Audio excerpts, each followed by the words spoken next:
Avoir un véhicule c'est bien, mais savoir son bon fonctionnement est plus mieux. Avant tout déplacement avec son véhicule, le conducteur doit s'assurer de l'état de fonctionnement de son véhicule. Et cela passe par une visite technique.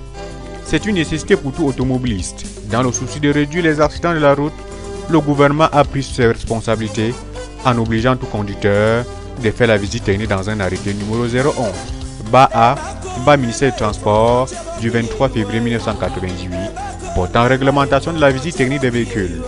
À l'article 3, lorsque les agents du ministère des Transports habilités constatent sur la voie publique qu'un véhicule représente du fait de son état un danger manifeste pour la sécurité de ses passagers ou des usagers, ils peuvent requérir les forces de police ou de gendarmerie nationale pour le retirer de la circulation, et si le véhicule émet des fumées ou gaz nuisibles à l'environnement, et si le véhicule émet les bruits susceptibles de causer une gêne aux passagers ou usagers, et si le véhicule a un défaut apparent irrémédiable sur place. Au cours des visites techniques, elles sont vérifiées l'état, le fonctionnement et la conformité aux dispositions du code de la route des différents organes des véhicules, notamment l'état des châssis et éléments de châssis, l'état de suspension, la direction, le freinage, la transmission, l'éclairage et la signalisation, les roues et les pneus, la carrosserie, l'élément ou tout autre contrôle jugé nécessaire au bon fonctionnement du véhicule. Nous avons fait un tour dans un centre de contrôle de visite technique. Le chef d'atelier explique quelques processus de contrôle. Le processus de contrôle ici au niveau de la visite technique, il y a d'abord l'accueil de l'usager, c'est-à-dire la voiture arrive, on accueille le client, on le dirige. On commence d'abord par un contrôle visuel, après donc ce contrôle visuel, et puis il positionne la voiture pour commencer le contrôle machine. Non, nous commençons évidemment par les roues avant. Si c'est une petite voiture, on va commencer par l'essai de ripage. On va contrôler le ripage et après la suspension. Et avant la suspension, nous allons entrer dans les bancs pour contrôler le système de freinage avant et arrière et la suspension arrière. Non, là, quand on commence par l'avant, c'est pour contrôler d'abord le système de freinage avant. Contrôle le système de freinage avant, le système de freinage arrière. Parce qu'on contrôle essieu par essieu. Avant, nous avons d'abord les plaques de ripage. Comment on vérifie d'abord le plaque de ripage, le comportement du ripage. C'est que les gens appellent vraiment les défauts, le parallélisme. Parce que s'il y a un défaut là, ça veut donc dire qu'on doit avoir un problème de parallélisme.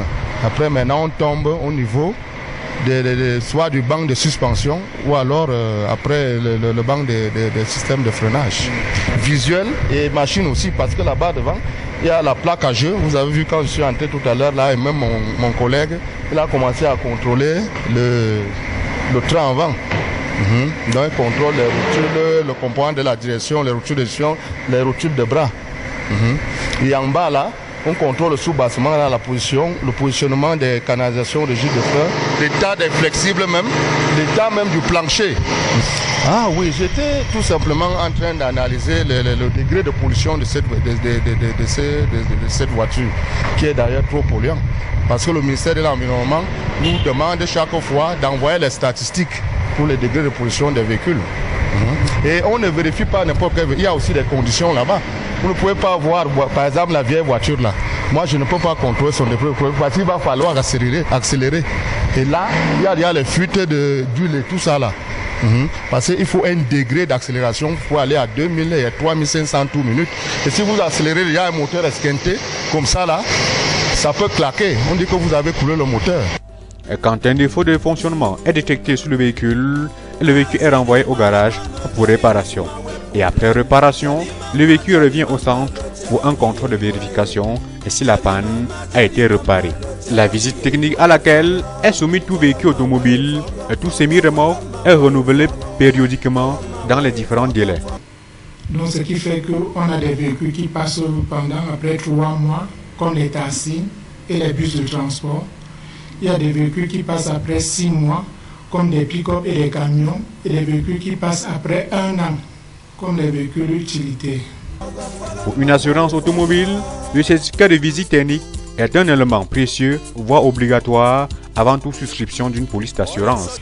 c'est cette visite technique-là qui autorise le véhicule à rouler. Par conséquent, pour une meilleure sécurité routière, pour une meilleure assurance, il faut que le véhicule qu'on assure soit visité et que le verdict de l'agent visiteur soit qu'il accepte et autorise le véhicule à rouler. Lorsqu'il y a un accident lié au véhicule, il faudrait tout d'abord qu'il soit prouvé que ce véhicule était habilité à rouler, à circuler. Et le document essentiel pour ce faire est la visite technique.